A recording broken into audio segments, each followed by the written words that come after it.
satu cara ampuh menjauhkan diri dari virus corona adalah dengan cuci tangan pakai sabun. Karena sabun apapun dapat membinasakan virus. Kok bisa ya?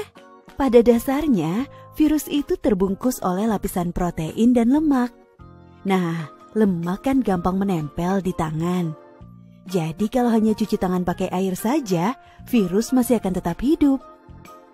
Penjelasannya cukup sederhana.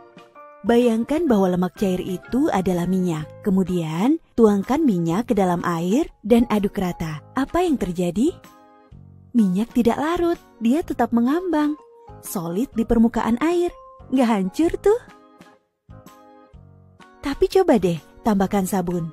Apa yang beda? Minyaknya larut, alias tercerai-berai oleh air sabun. Itulah hebatnya sabun. Karena sabun punya dua molekul, yang satu tertarik pada air, yang satu lagi tertarik pada lemak. Jadi, saat kita cuci tangan pakai sabun, molekul sabun akan menempel di virusnya. Kemudian, sabun akan menarik lapisan luar virus hingga hancur. Otomatis, virusnya nggak bisa bertahan hidup dan mati seketika. Tinggal dorong deh bangkai virusnya dengan air yang mengalir. Ingat ya, cuci tangan pakai sabun dengan baik dan benar.